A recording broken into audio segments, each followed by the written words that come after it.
Le bâtiment optimisé, une émission coproduite par Radio Imo et Axéo, présentée par Nicolas Tarade.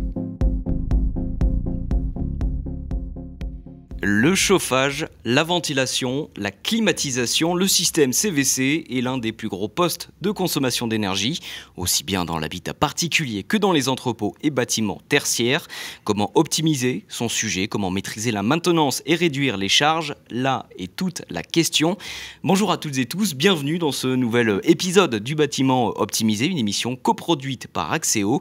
L'idée c'est quoi ? L'idée c'est de donner la parole à celles et ceux qui savent, qui agissent au quotidien sur le terrain, c'est vous donner des informations pertinentes, pédagogiques aussi, c'est décrypter les sujets, c'est vous aider à trouver les solutions les plus performantes. Voilà pour le pitch, pour le casting. Mathieu Ledrezen est avec nous en plateau, directeur commercial chez Axéo. Bonjour Mathieu. Bonjour Nicolas. Vous allez bien ? Et ça va très bien. En pleine forme, ouais. En pleine forme, chaudement aujourd'hui. Parfait. Ça tombe bien pour parler de chauffage. Oui, c'est ça, on va parler chauffage. Et puis en face de vous, pour débattre de cette thématique, on le sait ô combien intéressante, importante aujourd'hui, Raphaël Trochu, chargé immobilier et achat chez Apage et Yvelines. Bonjour Raphaël. Bonjour Nicolas. Pareil, même question, vous allez bien ? Très bien, hein. Comme disait Mathieu, chaudement. Donc je parlais plutôt de la climatisation, moi, que le chauffage, là, aujourd'hui. Bon, parfait, on est complémentaires comme ça. D'ailleurs, Apage et Yvelines, en quelques mots. C'est une association nationale, départementale. Comment on pourrait la décrire en quelques mots ? Donc l'Apage Yvelines, qui signifie Association pour adultes et jeunes handicapés, donc avec le siège social basé à Guyancourt. Donc c'est une structure départementale qui est rattachée à une fédération nationale, où donc sa mission principale, c'est de s'occuper de personnes en situation de handicap. C'est de répondre au maximum de toutes les pathologies qui existent. Et donc notre structure, qui est dans les Yvelines, qui est composée d'une vingtaine d'établissements avec pas loin de 700 collaborateurs. Et donc on s'occupe d'à peu près 1200 personnes au quotidien. Voilà. Et vous, votre quotidien, justement ? Et donc moi, mon quotidien, moi je suis basé directement au siège social. Je suis on va dire à la tour de contrôle. Et donc mon rôle en fait, c'est d'accompagner les différentes directions de l'association.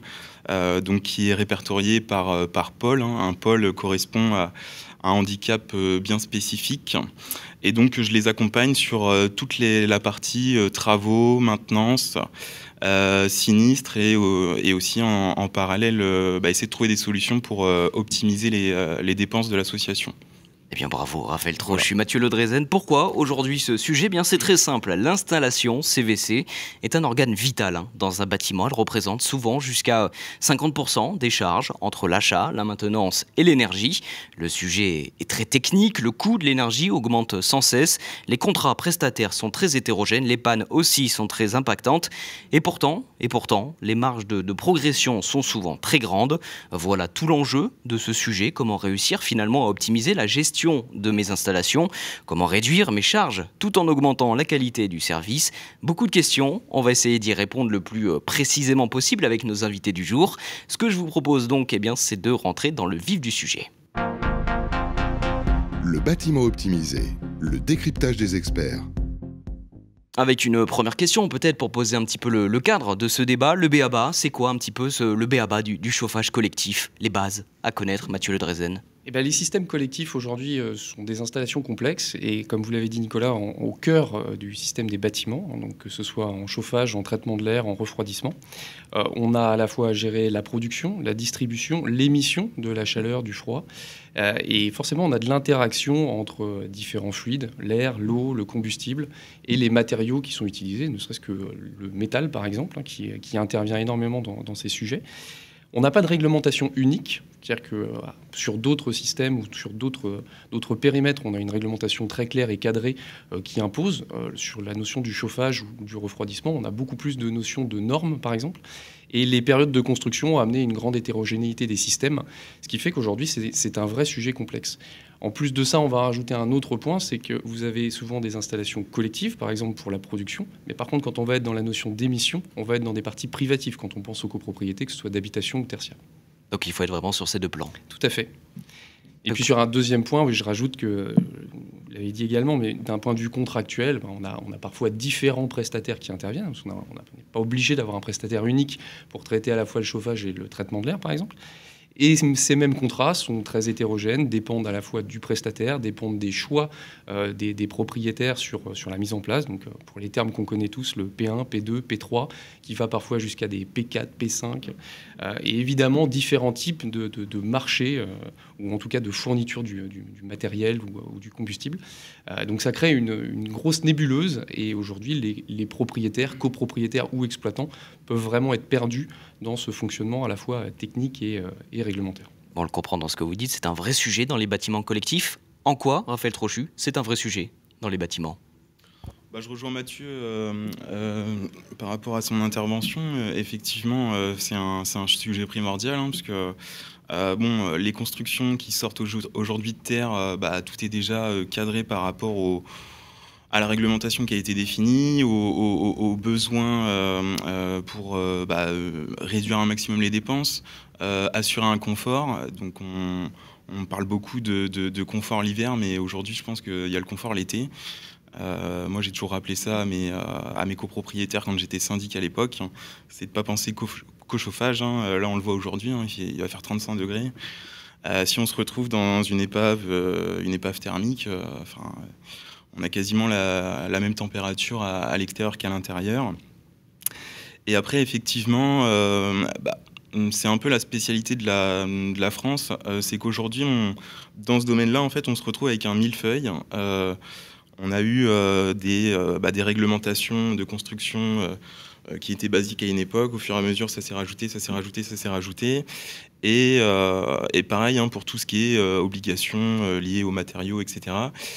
Et donc aujourd'hui, quand on est un gestionnaire, en fait, on peut se retrouver avec un parc qui va être totalement hétérogène, et on va se retrouver avec des plans d'action qui vont être à adapter en fonction de la typologie du bâtiment et des installations. On ne va pas avoir la même gestion d'un bâtiment des années 60 ou 70 qu'un bâtiment des années 80, 90, voire même tout début 2000. Enfin, on pense que certaines constructions qui sont sorties de terre en tout début 2000, même avant 2005, il y en a certains, moi je les mets aussi dans la catégorie des bâtiments qui ont des défauts, et s'il n'y a pas d'action, à moyen long terme, ça va se ressentir, soit sur les coûts, ou alors sinon l'inconfort. Justement, c'est ce problème-là de la complexité administrative. On a parlé du millefeuille très français. Comment on pourrait simplifier tout ça pour justement optimiser au maximum? Est-ce que c'est possible? Comment inciter de plus en plus à le faire? Parce que c'est un vrai sujet aujourd'hui, la rénovation énergétique, l'isolation thermique par l'extérieur. On parle du confort de l'été, vous l'avez dit. Comment réussir à simplifier tout ça? Déjà, le premier point, et je pense que dans ce qu'a dit Raphaël, on le ressent, c'est que la complexité amène déjà à se dire il faut se poser les bonnes questions. Donc se poser les bonnes questions, c'est faire un état des lieux sur quel est mon matériel en place, quel est le type de contrat, quelles sont les prestations qui sont dues à mon contrat, qu'est-ce que je peux demander à mon exploitant. Les exploitants sont aussi demandeurs d'accompagnement pour qu'on les aide à s'améliorer. Ils ont leur propre méthode et leur propre process, mais ils doivent être moteurs dans l'amélioration de ce fonctionnement. Il y a également écouter les usagers. Vous avez beaucoup de points aujourd'hui qui peuvent remonter. Une problématique est souvent remontée par un usager, que ce soit sur trop chaud, trop froid, la problématique d'équilibrage dans les bâtiments. C'est vraiment une notion qui est l'écoute des propriétaires ou des utilisateurs des bâtiments. C'est un vrai point. Quand on va parler sur la partie tertiaire, on a de toute façon énormément d'impact à venir sur les systèmes CVC. Les réglementations, pour le coup, sont beaucoup plus précises et cadrées aujourd'hui sur les attentes, en tout cas. On ne va pas dans le focus de dire je vous attends sur tel poste, mais en tout cas, on attend des baisses importantes de consommation sur nos bâtiments. Quand vous dites ça, vous évoquez le décret tertiaire ?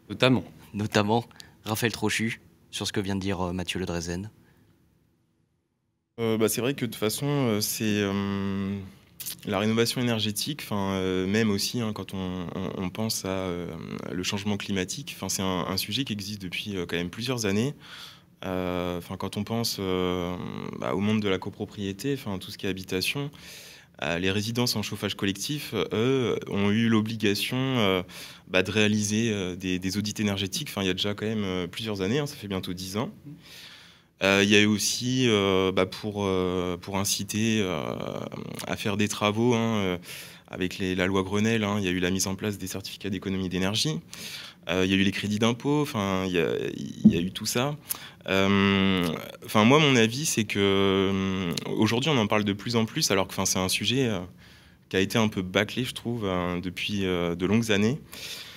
Je me souviens d'une phrase d'une ancienne ministre, Ségolène Royal, qui parlait de la rénovation énergétique dans les copropriétés, donc qui disait on attend des syndics, que ce soit les ambassadeurs, qui pensent à leurs copropriétaires, qui pensent à leur faire des économies, etc.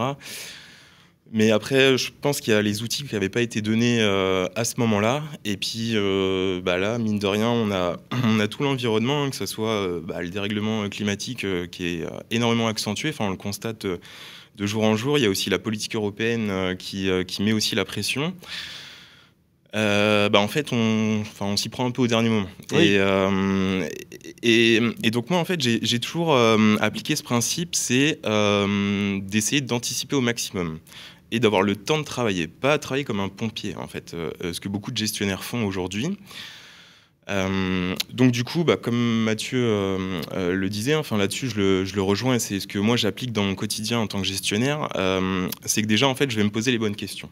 Aujourd'hui, quelle est la base de fonctionnement de ce bâtiment-là? Quels sont ses défauts? Quels sont ses contrats? Quelles sont ses dépenses? Quelles difficultés vont ressentir les utilisateurs? Une radiographie du bâtiment. Tout à fait. C'est une photographie complète. Et ensuite, on identifie les différentes priorités d'action, soit en fonction des obligations réglementaires, parce qu'il y a de ça aussi, il y a souvent beaucoup de retard. Il y a aussi tout ce qui va être lié à des pannes, à de l'inconfort, etc. Et suite à ça, on décide de mettre les actions en place. Et c'est vrai que moi, mes principales priorités, pour moi, ça va être tout ce qui va toucher les organes, on va dire, du bâtiment. Donc en parlant de tout ce qui est chauffage, ventilation, climatisation, c'est essentiel pour le quotidien de chacun, qu'on habite dans un appartement ou une petite maison, ou pour mon cas, dans mon association, on a des établissements qu'on appelle des foyers d'accueil médicalisés. Vous avez une quarantaine de résidents qui sont là toute l'année, donc pour eux, c'est leur habitation principale. Et donc moi, mon rôle avec celui des directeurs d'établissement, c'est de faire ce qu'il faut pour que eux déjà, ils aient chaud, ils aient de l'eau chaude, et ils soient rafraîchis l'été. Et aussi, bien évidemment, que le bâtiment soit bien ventilé. Je me perds un peu. Non, vous êtes là donc sur l'usage du bâtiment, sur l'usage, sur le confort des bien usagers. Évidemment, ça va être nous la priorité. Et bien après, derrière, on va regarder ce qu'il y a en coulisses. Donc les contrats, est-ce que le contrat est bien fait? Est-ce que le prestataire est bon aussi, est-ce qu'il est réactif quand on a des problématiques? Est-ce qu'aussi il va jouer son rôle de conseil, parce qu'on peut souvent se retrouver. Moi, je l'ai été confronté quand j'étais syndic. On se retrouve avec, par exemple, une chaudière qui lâche. Le prestataire, déjà, met un peu de temps à répondre. Et il nous dit, attention, il faut qu'on remplace la chaudière. On va remplacer à l'identique. Et en fait, en étant après derrière accompagné de certains experts, on se rend compte que face à nous, on a un prestataire qui est pas bon. C'est qu'en fait, il va remplacer à l'identique, sans avoir une réflexion qui va nous permettre de faire des économies d'énergie, parce qu'il y a des nouvelles installations qui existent. D'optimiser, d'améliorer. Voilà, tout à fait. Et moi, j'ai eu ce cas-là dans le cadre de ma gestion, en fait, par rapport à certaines gestions des partenaires qu'on peut avoir, en fait, on peut avoir, nous, une perte de chance, du coup. Une perte de chance par rapport à l'investissement qu'on aurait pu faire sur une nouvelle génération d'équipements, une perte de chance sur, j'en parlais tout à l'heure, les certificats d'économie d'énergie. Voilà, tout va être lié en fait, et il suffit qu'il y ait un grain de sable, et puis c'est ça, chaque maillon est essentiel. Tout à fait. Et à un moment donné, on peut se retrouver avec des grandes difficultés si on n'est pas tout de suite en alerte sur les voyants rouges, quoi. Alors que certains n'agissent pas. Ils regardent, ça clignote, mais bon, on attend, on repousse le problème, on verra plus tard. Mathieu Le Drezen, vous l'avez évoqué brièvement tout à l'heure sur le tertiaire, le décret tertiaire. Est-ce que c'est une des solutions, une façon d'optimiser? Qu'est-ce qui se retrouve un petit peu à l'intérieur dans les grandes lignes? Ça fera forcément partie de toute façon des optimisations et moyen, on va dire, d'atteindre les objectifs, puisqu'on a quand même 3 échéances qui, mine de rien, sont quand même assez proches, 2030, 2040, 2050, et 2030, on a moins de 10 ans pour amener des bâtiments à faire 40% d'économie d'énergie, donc ce qui n'est pas neutre. Et surtout, aujourd'hui, on a des budgets estimés, qui ont déjà plusieurs fois été donnés, mais globalement de 180 à 200 euros du mètre carré pour atteindre la performance souhaitée. Et si on n'anticipe pas, il est illusoire de penser qu'en 2029, on pourra tous dépenser 200 euros par mètre carré de bâtiment tertiaire. Donc évidemment, il y a une anticipation qui a été un terme important qu'a dit Raphaël. C'est plus je fais mon constat, mon état des lieux, avec cette possibilité de programmer, d'informer mes usagers, voire mes propriétaires, mes investisseurs sur qu'est-ce qui va être à mener pour maintenir ce bâtiment en termes d'usage et l'amener à une performance énergétique intéressante. Sans cette anticipation, aujourd'hui, on est aveugle. Donc, pour pouvoir faire ça, il y a cette nécessité de constat et de projection dans le temps. L'autre point, c'est que quand on parle justement de ces fameux budgets d'investissement, c'est que vous avez en général, dans chaque immeuble, copropriété, foyer, il y a forcément ce qu'on appelle chez nous des quick wins, donc vraiment des gains assez rapides à faire, et parfois sur de l'optimisation simplement contractuelle, parce qu'on paye le combustible un peu cher, parce qu'on va avoir un contrat qui n'est pas optimal par rapport au système. Comme on l'a dit tout à l'heure, chaque immeuble est différent. On ne peut pas faire de grandes généralités sur mon contrat doit être de tel type pour l'ensemble d'un parc. C'est vraiment du spécifique. À partir du moment où je suis dans cette recherche de solutions, d'optimisation, d'amélioration, on va effectivement permettre de combler le retard qu'on a pris et d'éviter de dépenser énormément d'argent d'un seul coup, mais plutôt de répartir dans la durée. Et pour un certain nombre de propriétaires, c'est gage de sérénité que d'anticiper. Donc il faut qu'il y ait cette prise de conscience aussi. Elle doit l'être. Elle doit l'être, et je pense qu'elle l'est aujourd'hui. Elle est poussée par la réglementation. Elle l'est aussi par tout ce qui va être prescripteur. Nous, en tant que bureau d'études, les associations, les syndics de copropriété, les property managers, toutes ces entités qui sont au contact des usagers ou des propriétaires investisseurs, on doit tous être dans le même bateau. Bon, on a commencé à l'évoquer, mais quelles sont les bonnes pratiques pour les gestionnaires qui nous écoutent en ce moment ? Déjà, moi, ce que j'appliquais beaucoup, c'était de communiquer, expliquer. Parce que, par exemple, j'avais donc des copropriétés des années 70. Je reprenais l'immeuble et en regardant dans le tiroir, il y avait un audit énergétique qui avait été fait. Personne ne l'avait utilisé. C'était tout de suite... on l'a fait parce que c'était obligatoire. Donc certes, je répondais, je comprends, mais en général, si quelque chose est imposé, c'est que derrière, il y a quand même un intérêt. J'avais lancé toute une communication, bien évidemment en étant entouré, parce que derrière, il y a beaucoup de solutions qui existent. On peut être accompagné d'experts comme au bureau d'études Axéo, mais moi je travaillais beaucoup avec l'espace info-énergie, qui a été mis en place par le gouvernement. C'est typiquement accompagner les particuliers, les propriétaires, les copropriétaires dans tout ce qui est rénovation énergétique. Et donc déjà en fait... le fait de faire une longue communication, moi ça a duré plusieurs mois, voire plusieurs années. J'ai plein d'exemples où on parlait de ravalement. Déjà au départ, tout le monde pensait qu'on allait partir sur un ravalement, juste un coup de peinture. Oui, un simple ravalement, et que finalement il fallait peut-être faire une rénovation BBC. Et donc moi j'avais tout un process de communication en disant attention, il y a votre audit énergétique. L'audit énergétique dit qu'il faut ça. Il y avait aussi des obligations d'isoler par l'extérieur. Ensuite l'espace info-énergie expliquait bien, il faut procéder comme ci, comme ça, machin. Ensuite j'arrivais donc à convaincre pour prendre donc une maîtrise d'œuvre qui allait pouvoir nous accompagner sur toute la partie technique.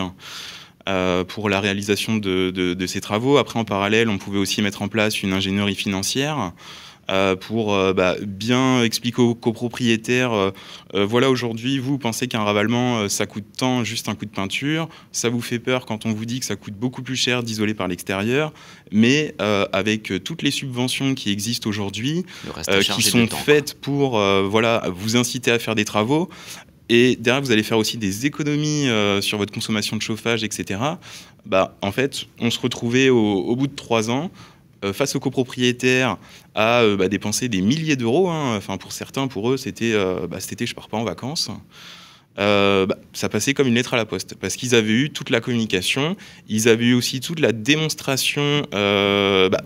Les gens ont besoin d'éléments factuels, donc on faisait des simulations de code-part, etc., en leur disant, voilà, vous payez tant, vous allez avoir tant de subventions via la copropriété, vous allez voir l'espace info-énergie pour avoir vos subventions directement individuelles, et au final, on avait certains copropriétaires, enfin souvent c'était des personnes âgées, on avait une quote-part de départ de 8 000 € et ils se retrouvaient à payer 800 € grâce à toutes ces subventions-là. Toutes les subventions.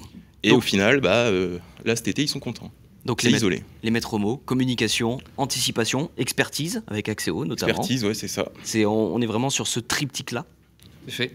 Pour avoir le diagnostic le plus fidèle, le plus fiable possible aussi au début, et puis pour pouvoir entamer ces travaux de rénovation énergétique derrière, d'optimiser finalement les coûts et l'installation. Un exemple peut-être concret, vous, chez Apage, Yveline, en ce moment, un projet en cours où justement il y a tout ce qu'on vient d'évoquer là depuis déjà 20 minutes d'émission. Alors, donc moi, j'ai intégré la page Yveline en mai 2020, donc après une expérience de 5 ans chez Foncia en tant que gestionnaire copropriété. J'avais même commencé directement à l'école Foncia, où j'avais eu directement des interventions d'experts en rénovation énergétique. Donc, j'ai été touché par ça. Donc, à la page Yveline, je suis arrivé. Un établissement qui s'occupe de 40 personnes au quotidien. Donc, il y a le double en professionnel, des personnes qui sont touchées par le polyhandicap. Donc, en arrivant, on m'informe que c'est un établissement qui est 2008, donc pas vieux, mais qui se retrouve avec énormément de problématiques liées à sa production de chauffage, d'eau chaude, la ventilation, traitement d'air et la climatisation. Donc, je prends le dossier en main, je rencontre la direction, les professionnels, etc. Donc, on me fait remonter les difficultés. Et moi, ce qui m'intéresse, c'était aussi d'avoir l'historique, parce qu'avoir autant de problématiques sur un bâtiment qui avait un peu plus de 10 ans, en fait, en reprenant l'historique, on se rend compte que l'établissement avait quasiment dépensé plus de la moitié du prix de l'installation. Donc là, tout de suite, on se dit quand même qu'il y a un souci. Après, on creuse le contrat. En fait, on se rend compte que dans le contrat, il n'y a rien du tout. Donc moi, suite à ça, j'ai donc présenté à la direction générale d'être accompagné d'un expert, ce qu'il n'avait pas l'habitude de faire. Donc je me suis rapproché d'Axéo.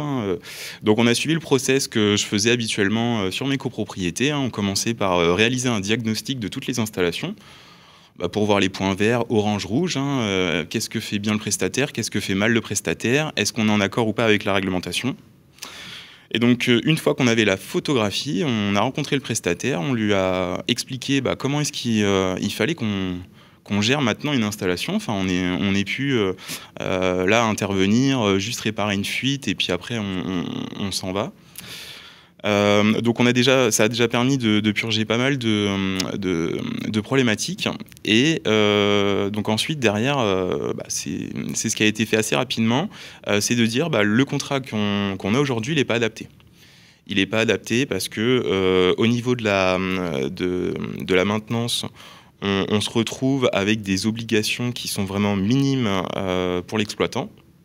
Et donc, comme je vous l'ai expliqué, les investissements ont totalement explosé pour un bâtiment qui avait plus de 10 ans. Et donc, en fait, on se retrouvait avec un simple contrat P2, peu fourni, et pas de contrat P3. Donc, avec des variations d'investissement qui étaient ingérables pour nous. Donc, on se retrouvait à, mine de rien, décaler des investissements pour certains conforts usagers, ce qui est pour nous inconcevable. Et donc là, c'était tout début d'année 2021. Il y a tout le process de l'appel d'offres qui s'est mis en place. Et là, vous voyez, il y a une semaine, ça s'est terminé. Au final, on retient l'exploitant qui était déjà en place. Sauf qu'on a un contrat qui est beaucoup plus efficace, fourni, pertinent, fourni. On se retrouve avec de la qualité, de la transparence, et derrière, en intégrant une partie P3, on se retrouve en fait on espère mieux maîtriser aussi les dépenses. Parce que donc, le P3, c'est une sorte de cagnotte pour les copropriétés, hein, pour les comparer à un fonds de travaux. Donc c'est une enveloppe qui est constituée tout au long de l'année et l'exploitant, lui, peut l'utiliser pour remplacer des pièces qui sont hors cadre d'exploitation classique. Et ce qui permet derrière d'avoir de la réactivité, parce qu'on évite le signer le devis, le gestionnaire reçoit le devis, je négocie parce que les tarifs, machin, etc. Tout est cadré en amont, donc derrière on se retrouve avec une réactivité. Et donc aujourd'hui on va avoir un nouveau contrat qui va démarrer. On va voir ce que ça va donner par la suite, mais dans mes précédentes expériences, hein, j'ai suivi exactement le même processus. C'était encore avec Axéo, mais effectivement, j'ai des retours, hein, sur mes anciens immeubles, hein, que je gérais à Chartres, et effectivement, il y a de l'amélioration. C'est certain. Voilà. C'est le mot, c'est le message qu'il faut garder. Vous qui nous écoutez, j'espère que l'émission vous plaît. C'est passionnant, en tout cas. D'ailleurs, vous nous avez posé des questions. Eh bien, les experts en plateau, ici, vont tenter d'y répondre. Le bâtiment optimisé. Axéo vous répond. Avec une première question d'auditeur. La voilà. Apparemment, ma chaufferie est une ICPE depuis 2020. Qu'est-ce que c'est, l'ICPE, Mathieu? Alors ICPE, donc déjà c'est un acronyme pour installation classée pour la protection de l'environnement, qui correspond aujourd'hui à toutes les installations supérieures à 1 MW, qui nécessite donc une déclaration en préfecture de l'ensemble de ces installations. Alors ça peut aller jusqu'à des installations extrêmement complexes, importantes, dangereuses, risquées, notamment en industrie par exemple. Mais aujourd'hui, sur des immeubles d'habitation ou des immeubles tertiaires, quand on a une installation dont la puissance est supérieure à 1 MW, on est obligé de la déclarer. Ce qui veut dire demain des respects de consommation, de normes, éventuellement des travaux de mise à niveau pour ce respect de l'environnement. Une deuxième question. Je suis syndic bénévole d'une copropriété de 12 logements. Est-ce que je suis obligé d'individualiser les frais de chauffage ? Alors en fait, l'obligation d'individualisation, elle s'applique à toute copropriété à chauffage collectif, avec toutefois ce qu'on appelle donc des dérogations possibles. Donc, de base ou de fait, l'ensemble des copropriétés sont concernées, sauf dans le cadre de 3 éléments de dérogation. Un seuil de conso. Si vous êtes sous le seuil de conso, vous n'avez pas l'obligation. S'il y a une impossibilité technique, due par exemple au système de distribution ou d'émission. Et enfin, si on a un temps de retour sur investissement qui est supérieur à 10 ans, et qui donc signifie que le système n'est pas jugé pertinent pour les consommations de l'immeuble.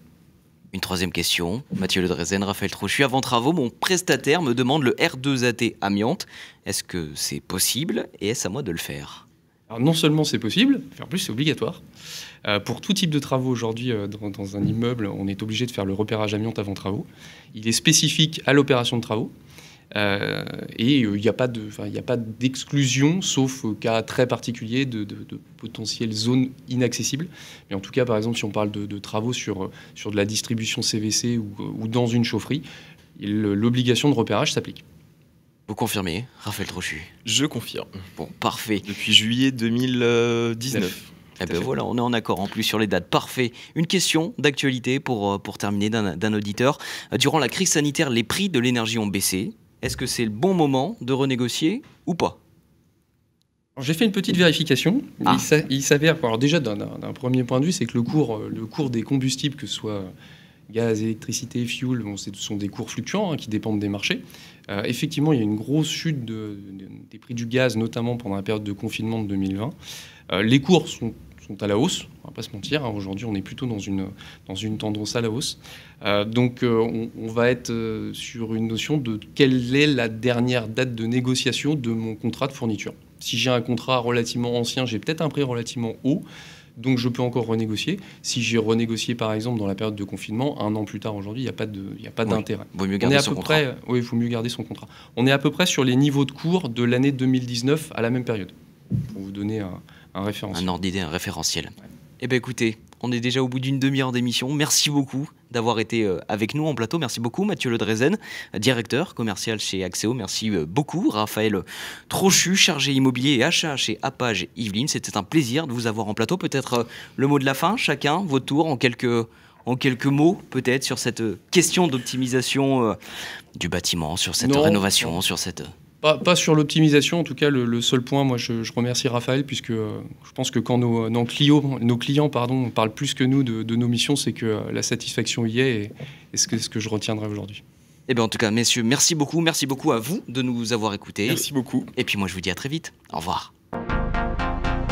Le bâtiment optimisé, une émission coproduite par Radio Imo et Axéo, à retrouver sur le site et l'appli radio.imo et sur toutes les plateformes de streaming.